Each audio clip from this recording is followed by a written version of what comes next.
예. 그 창세기 24장은 이삭의 결혼장인데 오늘 이제 마지막으로 살펴보려고 합니다. 그러니까 1절부터 9절까지는 아브라함이 자신이 믿는 종 그 엘리에셀에게 자기 아들이란 아내를 찾아오라고 맹세시키는 내용입니다. 또 10절부터 27절까지는 이 아브라함의 명령을 받은 엘리에셀이 아브라함의 모양 하란을 찾아가서 우물가에서 기도한 후에 리브가를 만나기까지 그 내용이고요. 28절부터 49절까지는 엘리에셀이 아브라함을 대신해서 리브가의 부모와 오라비에게 청혼하는 내용입니다. 근데 이 청혼하는 내용에서 보면 엘리에셀이 하는 말이 이 모든 것들이 뭐 내가 어떻게 한 것이 아니라 하나님께서 하셨다. 리브가를 만나게 하시고 그렇게 하셨다. 그렇게 사실 신앙 고백을 합니다. 내가 리브가를 만난 것도 하나님께서 하신 것이고 지금 당신 앞에서 이렇게 청혼하는 것도 하나님께서 하시는 거예요. 하나님께서 이렇게 하셨기 때문에 리브가를 이삭의 배필이 되게 하심이 어떻겠습니까? 하고 묻습니다. 50절입니다. 라반과 부두엘이 대답하여 이르되 이 일이 여호와께로 말미암았으니 우리는 가부를 말할 수 없노라. 리브가의 오빠 라반과 아버지 부두엘이 하나님께서 하시는데 내가 뭐 가타부터 말할 게 있겠냐. 우리는 앞에서 이미 아브라함의 믿음이 엘리에셀에게 전이되는 것을 우리가 보았습니다. 아브라함이 뭐라고 했습니까? 가서 내 아들 아내를 데려와라. 장본인도 데려가지 않는데 어떤 여자가 오겠습니까? 아들 데려갈까요? 그랬더니 아니다. 데려가지 마라. 여호와께서 당신의 사자를 먼저 보내어 반드시 예배해 주실 것이다. 그런 아브라함의 믿음이 엘리에셀에게 전이되었죠. 그래서 지금 엘리에셀이 800km나 되는 그 먼 거리를 가서 리브가를 만났습니다. 그리고 자기가 아브라함에게 전해받았던 그 믿음대로 얘기를 했는데 그 믿음이 지금 부두엘과 라반에게도 그대로 전이되고 있는 거예요. 그러니까 한 사람의 그 바른 믿음이 바른 믿음이 될 때 그 믿음은 계속해서 전파되고 전이되고 다른 사람들에게 영향력을 끼치고 확장되어 가는 겁니다. 그거는 같은 공간에서 뿐만이 아니라 수백 킬로 떨어져 있는 곳까지 그 믿음이 전이되는 거예요. 50절과 51절 다시 봅니다. 시작. 라반과 부두엘이 대답하여 이르되 이 일이 여호와께로 말미암았으니 우리는 가바를 말할 수 없느라. 51절. 리브가가 당신 앞에 있으니 데리고 가서 여호와의 명령대로 그를 당신의 주인의 아들이 아내가 되게 하라. 여러분, 아까 50절에 보면 여호와께로 말미암았다 그랬어요. 또 51절에는 여호와의 명령대로 그랬어요. 이렇게 정말 하나님 중심으로 살아가는 사람들. 이런 사람들의 반응은 어떻게 합니까? 50절에 보니까 가부를 말할 수가 없다. 가타부타 내가 뭔 말 하겠느냐? 51절에는 뭐요? 데리고 가서 아내가 되게 하라.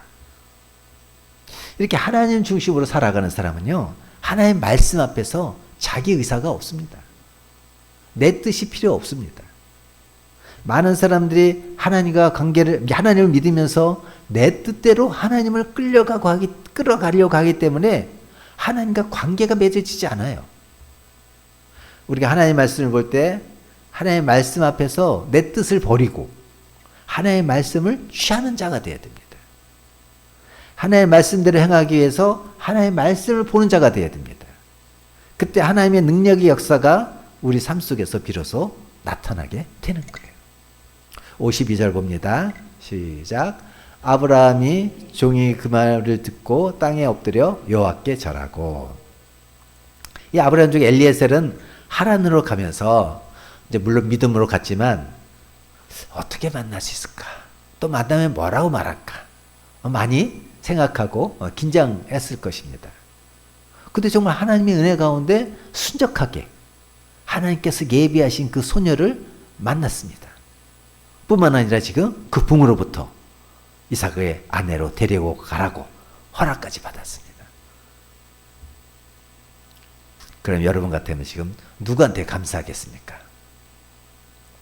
먼저 이 소녀의 부모와 오라비한테 감사해야 되지 않겠습니까? 그러나 엘리야세는 그렇게 하지 않았습니다. 하나님께 감사했습니다. 이것은 리브가의 부모가 허락해서 된 일이 아니라 하나님께서 역사하신 일입니다. 그 결과입니다. 그렇게 하나님께 먼저 감사를 드렸어요. 근데 53절 봅니다. 시작. 은금 패물과 의복을 꺼내어 리브가에게 주고 그의 오라버니와 어머니에게도 보물을 주니라. 그 다음에, 즉 하나님께 감사한 다음에 사람들에게 감사의 예물을 전했어요. 이 엘리에셀은 우선순위를 혼동하지 않았습니다. 여러분, 우리는 얼마나 우선순위를 혼동하며 삽니까? 우선 급하면 우선적으로 하나님을 찾습니다. 그러나 일이 이루어지면 사람에게 먼저 감사합니다. 그래서 우리는 하나님께 매여 사는 게 아니라 내 일을 도와준 사람에게 매여 삽니다. 나를 도와준 사람 앞에 비굴하게 삽니다. 어떤 경우에도 우리는 하나님을 우선순위로 삼아야 됩니다. 그때만 우리는 사람과의 관계도 바르게 맺어질 뿐만 아니라 모든 사람들 앞에서 하나님의 뜻을 바르게 이루어 갈 수가 있는 겁니다. 어떤 설교 듣다가 어떤 목사님이 그런 말을 합니다. 이 세계적으로 유명한 축구 선수는 현란한 속임수의 사람들이래요. 오른쪽으로 갈 것 같으면서 왼쪽으로 가는 이 현란한 속임수의 사람들이라는 거죠. 그런데 우리 인간들도 하나님 앞에서 이런 현란한 속임수를 쓴다는 거예요. 급하면 하나님을 먼저 찾는 것처럼 보이지만 그 순간만 지나가면 하나님 안중에도 없습니다. 그러니까 급할 때 내가 찾는 그게 중심으로 하나님을 향한 믿음의 행위가 아니라 현란한 속임수에 지나지 않는다는 거예요. 그런 현란한 속임수로는 절대로 하나님과의 관계가 깊어질 수가 없습니다. 이런 의미에서 엘리에셀은 신앙인의 자세가 어떻게 해야 되는지 우리에게 지금 잘 보여주고 있는 것입니다. 54절을 보겠습니다. 시작. 이에 그들 곧 종과 동행자들이 먹고 마시고 유숙하고 아침에 일어나서 그가 이르되 나를 보내어 내 주인에게로 돌아가게 하소서. 이제 엘리에셀의 임무는 다 끝났습니다. 그 먼 길 가서 하나님께서 예비하신 그 소녀, 정말 서울에서 김서방 찾듯이 하나님께 쪽집게로 집어내듯 정확하게 찾아냈습니다. 그래서 음식 먹고 그냥 편안히 자고 그 다음 아침에 일어났습니다. 그렇게 이제 집주인에게 이야기합니다. 여러분 같으면 뭐라고 얘기하시겠습니까? 나라면 제일 먼저 뭐라고 했을까? 저 같으면 주인한테 이제 뭐 거의 임무가 완수됐으니까 이제 조금 이 그치 뭐 좀 관광할 데 없습니까? 그렇게 물었을 것 같아요. 이제 임무 끝나고 먼 길 걸었는데 좀 쉬어야 되잖아요. 좀 놀아야 되잖아요. 그 옛날 그 수백 킬로 떨어져 멀리 곳에 갔다면 언제 다시 한번 그곳에 올 기회가 있겠습니까? 관광지도 돌아보고 몸도 추스리고 그렇게 해야 되지 않겠습니까? 근데 이 종이 아침에 일어나서 맨 먼저 하는 말이 주인에게 돌아가게 해달라는 거예요. 바꿔 말하면 당신 딸 데리고 지금 다시 가도록 허락해달라 이겁니다. 소녀를 찾긴 했지만 자기 주인에게 그 소녀를 보여주기 전까지는 자신의 임무가 완전히 끝나지 않았다고 생각하는 거예요. 여기서 그 엘리에셀의 그 위대함과 그 주인 아브라함의 위대함이 있는 겁니다. 위대한 신앙의 밑에서, 신앙인의 밑에서 그 위대한 신앙인이 나오는 거예요. 55절 봅니다. 시작. 리브가의 오라버니와 그의 어머니가 이르되 이 아이로 하여금 며칠 또는 열흘을 우리와 함께 머물게 하라. 그 후에 갈 것이니라. 리브가의 오빠와 엄마 입장에서 당연한 거 아니에요? 어젯밤에 그 느닷없이 찾아와서 뭐 하나님의 뜻이라고 하고 그래서 어쨌든 뭐 오케이 허락까지는 했는데 그 다음날 바로 아침에 데리고 가겠다. 정말 상상하지도 못했던 일이죠. 이 딸하고 헤어지면 또 여동생하고 헤어지면 언제 다시 볼지 모르는데 적어도 한 며칠 열흘 정도는 이렇게 같이 작별 시간이 있어야 되지 않겠냐. 그동안 못해주는 것도 좀 해주고 맛있는 음식도 좀 해먹이고 이게 딸 시집 보내는 어머님 마음들이 다 이런 거 아닙니까? 그죠? 56절 봅니다. 시작. 그 사람이 그들에게 이르되 나를 만류하지 마소서. 여호와께서 내게 형통한 길을 주셨으니 나를 보내어 내 주인에게로 돌아가게 하소서. 나를 만류하지 마소서는 뭐예요? 나 지체하지 말기 말라. 지체하게 하지 말라. 지금 이 종은 1분 1초도 지체되는 시간이 아까운 거예요. 여러분 이때 전화가 있었겠습니까? 뭐 이메일이 있었겠습니까? 핸드폰이 있었겠습니까? 자기가 가난으로 돌아가기 전까지는 주인은 모르고 있는 거잖아요. 그러니까 이 종은 1분 1초라도 빨리 주인에게 가서 이 사실 보고하고 이 소녀를 보여주어야 자기 임무가 끝난다고 생각하는 것이지. 엘리에셀은 정말 자기의 정체성을 결코 잃지 않는 충성된 종이었습니다. 또 하나님께서 자기에게 형통한 길을 주신 것은 자기를 위해서 주신 것이 아니라 주인을 위해서 주셨다고 합니다. 그러니까 나는 1분 1초라도 빨리 돌아가야 된다는 거예요. 우리는 우리가 행하는 일이 형통해지기를 원하고 기도하고 있습니다. 그런데 그 형통함이 누구를 위해서인가? 이걸 생각해 봐야 됩니다. 그 형통함이 나를 위한 것이면 그 형통한 길이 여러분을 타락시킬 수 있습니다. 그 형통한 길이 여러분을 하나님과 무관하게 만들 수 있습니다. 내가 형통한 길을 원한다면 나를 위해서가 아니라 하나님의 뜻을 위해서야 되는 겁니다. 그때만 내가 형통한 길을 가면서도 여호와를 모른다 하지 않고 하나님 앞에서 내 정체성을 더 분명하게 인식해 갈 수 있는 것입니다. 57절 58절입니다. 시작. 그들이 이르되 우리가 소녀를 불러 그에게 물으리라 하고 리브가를 불러 그에게 이르되 내가 이 사람과 함께 가려느냐? 그가 대답하되 가겠나이다. 엘리에셀이 지금 당장 떠나야겠다고 하면서 뜻을 굽히지 않으니까 리브가의 오빠 어머니가 뭐라 그래요? 그럼 당사자에게 한번 물어보자. 당사자 리브가에게 너 정말 지금 당장 가고 싶니? 그랬더니 그 질문하는 것은 무슨 뜻이에요? 며칠 있다 갈래요. 이 답을 기대하고 이제 당연히 또 그러리라고 생각을 했는데 리브가 뭐라 그래요? 가겠습니다. 지금 가겠습니다. 뭐 이거는요 딸 키워봤자 소용없다 이런 말 아닙니다. 네. 지금 아브라함의 믿음이 엘리에셀에게 전이 됐어요. 엘리에셀의 이야기를 듣다가 그 믿음이 부델과 라반에게도 전이 됐어요. 그리고 그 믿음이 리브가에게 전이 돼요. 그러니까 지금 뭐예요?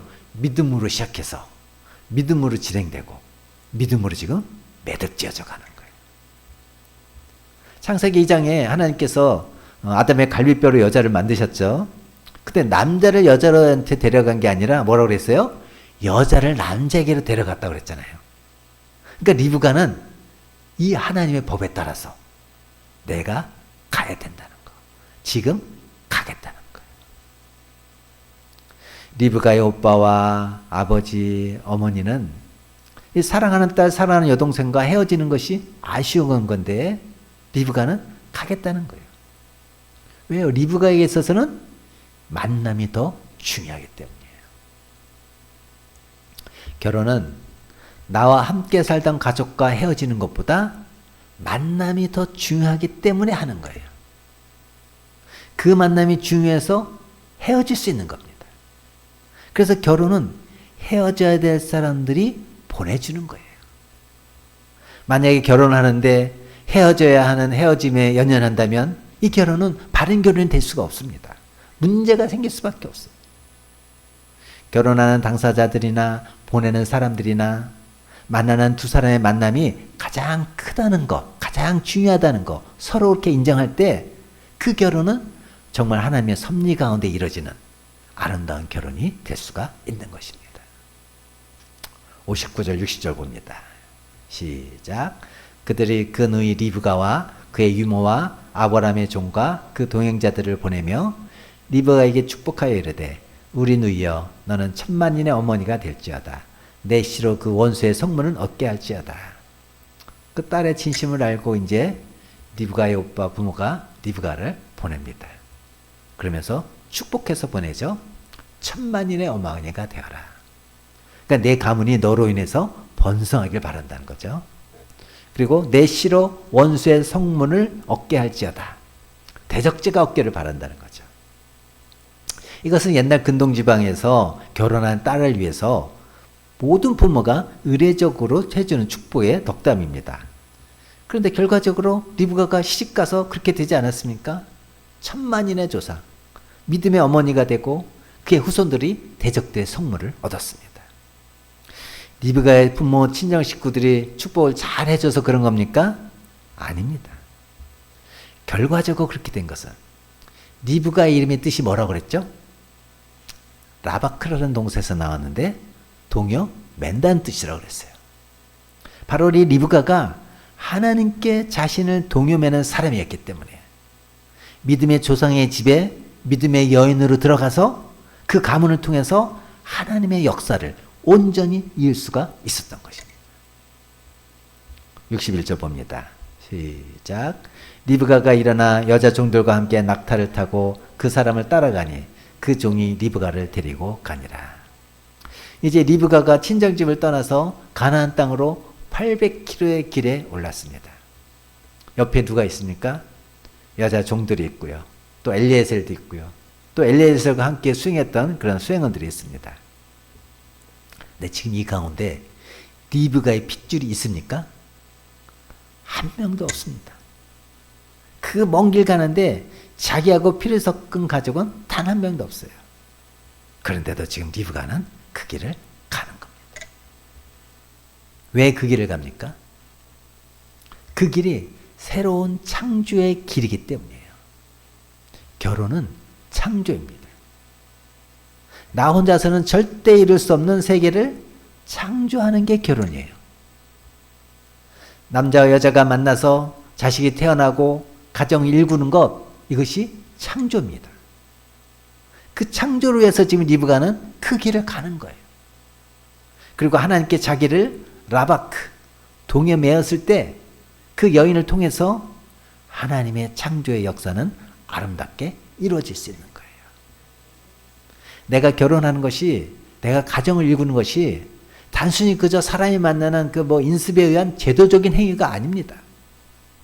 그것은 하나님 안에서 새로운 창조의 행위라고 믿는다면 정말 우리 가정, 결혼보다 더 소중한 것은 없는 것입니다. 62절 봅니다. 시작. 그때 이삭이 부엘라 헤레에서 왔으니 그가 네게브 지역에 거주하였습니다. 이제 24장의 카메라가 이삭에게로 이제 카메라가 돌아갑니다. 이 네게브는 가나안 남방의 가나안 땅 남방 지역입니다. 그러니까 남방에 있던 이삭이 자기 가축을 먹일 초지를 찾아서 이리저리 옮기는 가운데 남방에서부터 리브가가 오는 그 길목 위쪽으로 가서 가축을 먹이고 있는 장면이에요. 근데 이삭이 네게브에서 남쪽에서 왔다 이렇게 하면 되는데 본문은 굳이 뭐라고 해서 이삭이 부엘라 헤로에서 왔다 이렇게 밝혀 있습니다. 여러분 성경은 한 구절 한 단어도 의미 없는 단어가 없다고 말씀드렸죠. 그 당시 종이값이 얼마나 비쌉니까?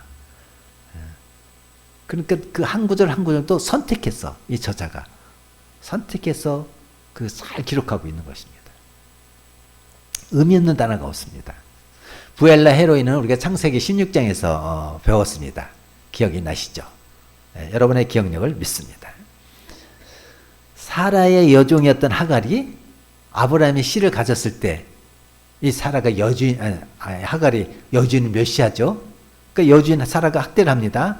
그래서 그 학대를 이기지 못해서 하갈이 도망갑니다. 그래서 남방 센 곁에 탈진했을 때 하나님의 사자가 나타나서 그 하갈을 위로하고 다시 돌아가라고 했습니다. 그래서 하갈이 그 셈 이름을 부엘라 헤로이라고 불렀습니다. 부엘은 우물이라는 뜻이고요. 라는 하나님이라는 뜻이고, 해는 살피신다. 로이는 살아계신다. 그 뭐예요? 나를 살피시고 살아계시는 하나님의 우물, 그런 뜻이에요.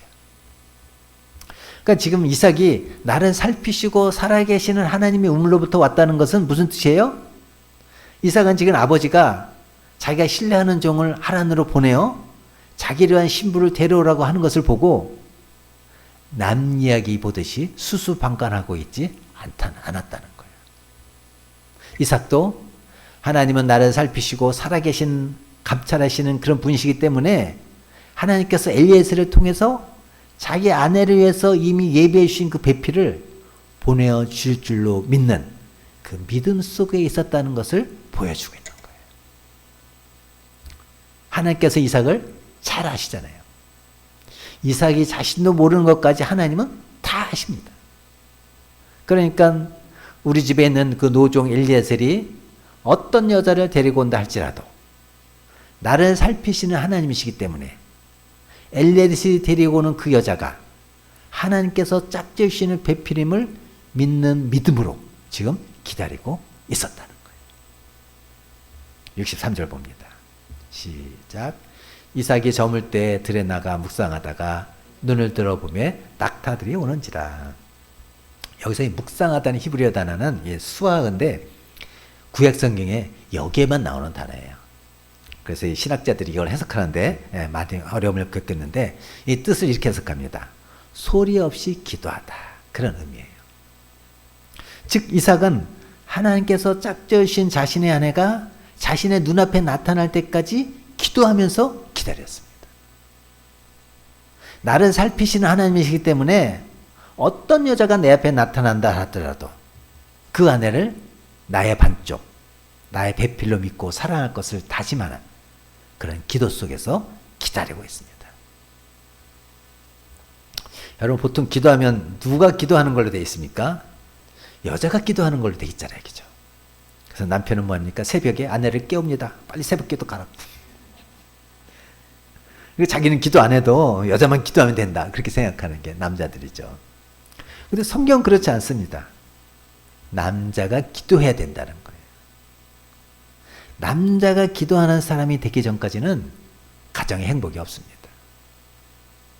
기도만이 이 남자의 헛된 야망을 정화시켜 줍니다. 기도만이 여자를 자기의 도구가 아니라 자기의 반쪽인 인격체로 사랑할 수 있게 만들어 줍니다. 기도만이 남자를 하여금 바깥 세상으로 놔두는 게 아니라 집안에서 가장으로서의 의무를 다할 동력을 주는 거예요. 그래서 이삭은 기도하면서 아내를 맞습니다. 이삭은 기도가 끝났을 때 눈을 들어 보았습니다. 여기서 봄에 그 보았다는 히브리어를 아는데 이거는 그냥 그 무심코 보는 게 아니라 살펴보는 것을 얘기해요. 이삭은 기도를 마친 다음에 기도 응답의 여부를 알아보기 위해서 주변을 두루 살펴보았던 겁니다. 근데 뭐야, 저게 낙타들이 오는지라. 여기서 낙타를 봤다는 얘기가 아니라 낙타를 끌고 오는 엘리에셀이 보이는 거죠. 근데 보메와 낙타들 사이에 보라라는 그 히브리어 힘내라는 단어가 있어요. 우리는 이제 우리 성경에는 번역을 하지 않았는데 이 보라라는 감탄사가 있는데 이삭이 기도하다가 눈을 들어 살펴보는데 저기서 보라 왔다 이런 의미인 거예요. 엘리에셀이 왔다는 건 낙타를 타고 있는 여자가 보이는 것이죠. 64절입니다. 시작. 리브가가 눈을 들어 이삭을 바라보고 낙타에서 내려. 지금 이 리브가가 눈을 들어. 그 앞에서는 뭐가 있었어요? 이삭이 눈을 들어 이렇게 있잖아요. 지금 똑같습니다. 그 이삭이 기도하나 눈을 들었는데 그 순간 리브가도 눈을 들은 거예요. 거리는 멀지만 이 시선이 지금 딱 부딪힌 거죠. 매우 극적인 장면입니다. 우리 권사님은 남편 언제 눈을 딱 봤는지 이 부부는요 서로 눈을 보는 시간이 많아야 돼요. 바꿔 말하면 서로 눈을 들여다보면서 대화하는 시간이 많아야 됩니다. 눈에 보이지 않으면 마음에서 멀어집니다. 신혼 때는 뭐 그렇지 않습니다. 이제 10년, 20년 이렇게 살다 보면 점점점 눈에 보이지 않는 경우가 많이 있습니다. 리브가는 이삭을 바라보고 낙타에서 내렸다고 했습니다. 당시 예법은 여자가 낙타를 타고 가다가 낙타를 탄 남자가 오면 상대가 누구인지 낙타에서 내렸다고 합니다. 그냥 그 당시 그냥 예법이라고 생각하세요. 65절 봅니다. 시작. 종에게 말하되 들에서 배회하다가 우리에게로 마주오는 자가 누구냐? 종이 이르되 이는 내 주인이니이다. 리브가가 너울을 가지고 자기 얼굴을 가리더라. 이 들에서 여기서 우리가 배회하다 이런 말을 썼는데, 배회하다는 말은 보통 우리가 목적 없이 이리저리 왔다 갔다 하는 그런 듯 하는데, 사실은 이게 번역이 좀 마음에 안 드는데요.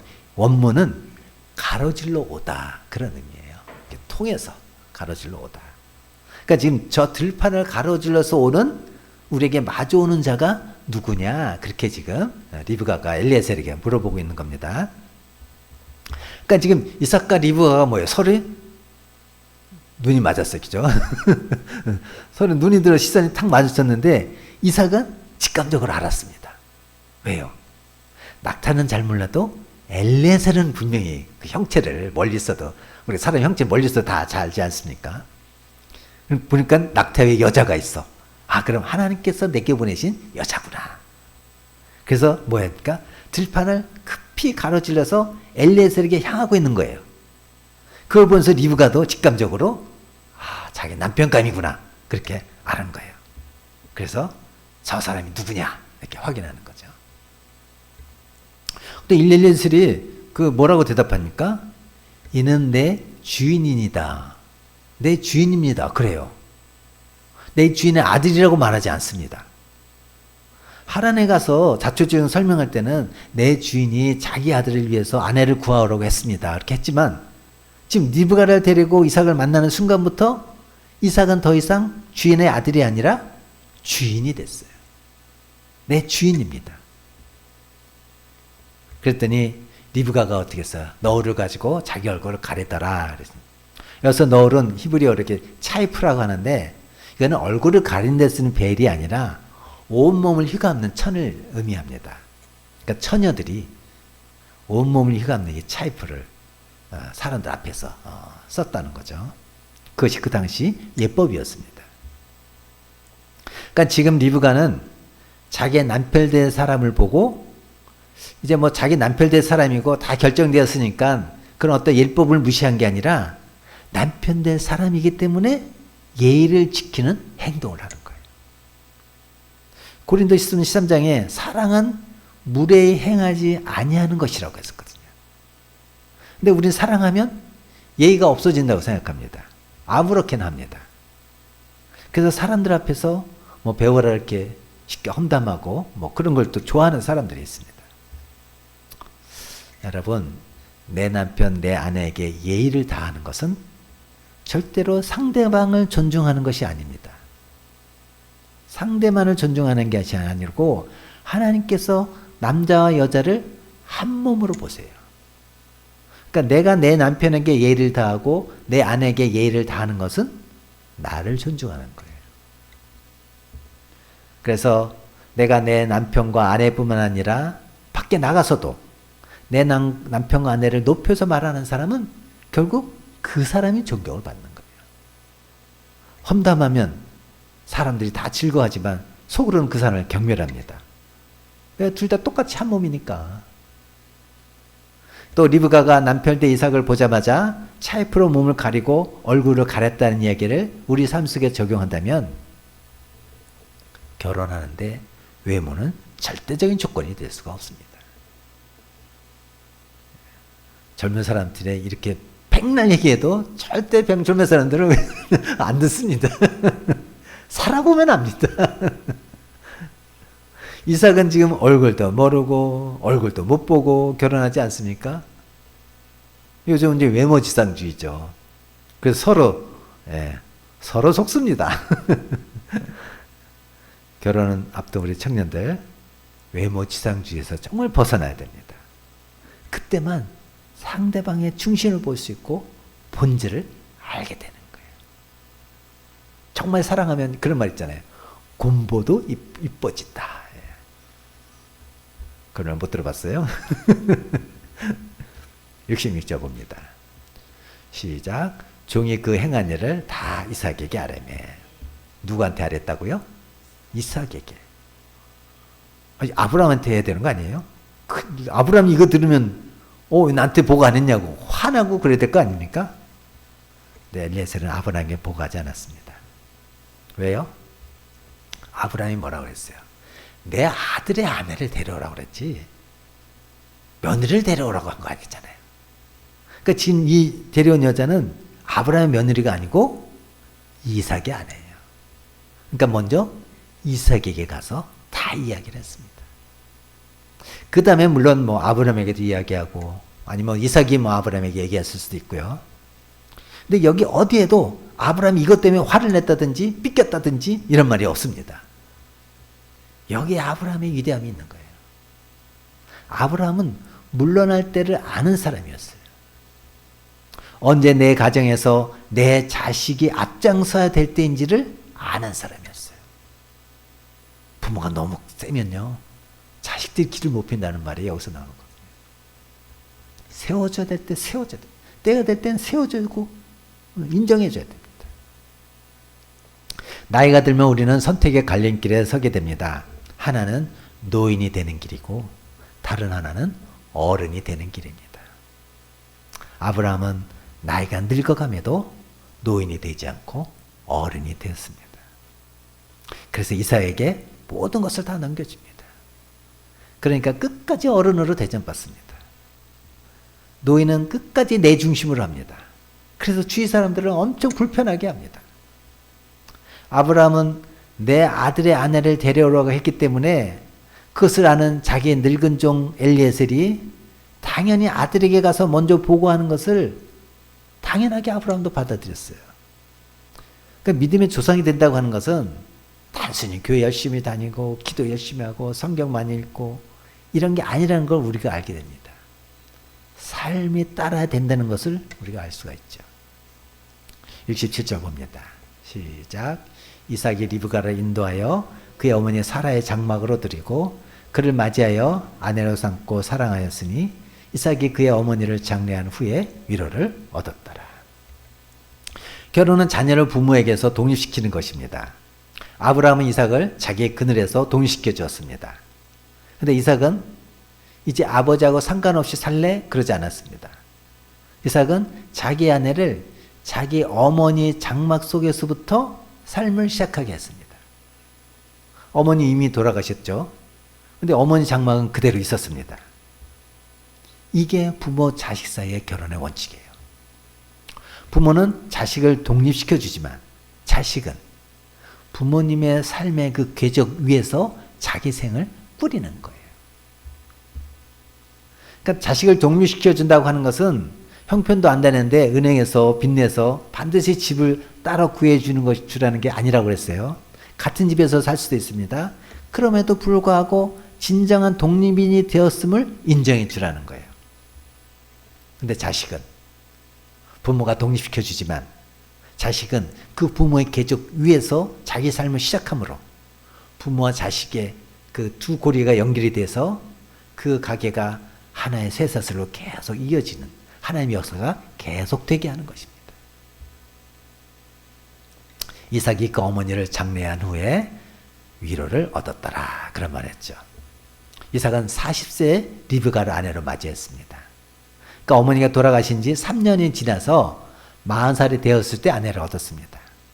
근데 이삭이 아내를 얻어서 위로를 받았다 이렇게 말하지 않았습니다. 이삭이 아내를 사랑했기 때문에 위로를 받았다고 합니다. 여러분 부부지간은 서로 위로를 받으려고 하면 더 피곤한 관계가 됩니다. 그러나 내가 사랑하면 위로가 오게 되어 있습니다. 내가 사랑하면 격려가 오게 되어 있습니다. 내가 사랑하지도 않고 왜 위로해 주지 않느냐, 왜 격려해 주지 않느냐, 그건 있을 수가 없는 것입니다. 여러분 창세기 24장 이삭의 결혼장을 보면 결혼 철저하게 믿음으로 시작해서 믿음으로 진행되고 믿음으로 매듭지어지지 않습니까? 위대한 신앙의 조상이 된다고 하는 것은 성경 열심히 읽고 그저 기도 열심히 하는 개인 경건 훈련만 의미하는 게 아닙니다. 신앙의 조상, 신앙의 꽃은 어디에서 핍니까? 내 자식을 어떻게 결혼시키느냐, 거기서 끝나는 거예요. 그 속에서 신앙이 유산으로 계승되는 거예요. 많은 그리스도인들이 믿음은 좋지만 자식 결혼시킬 때는 철저하게 세속적인 가치를 따집니다. 그래서 믿음이 계승되지 않아요. 돈을 먼저 봅니다. 재산을 먼저 봅니다. 세상적인 지위를 먼저 봅니다. 외모를 먼저 봅니다. 그 믿음이 개성되지 않는 거예요. 이 이삭과 리브가의 결혼은 아브라함, 엘리에세, 부두엘, 라반, 리브가, 이삭 이 모든 사람들이 믿음으로 이 결혼이 이루어지게끔 만들어졌어요. 그래서 족장들 가운데 이삭만이 유일하게 일부 일처의 모범적인 가정을 이루는 가장이 되었습니다.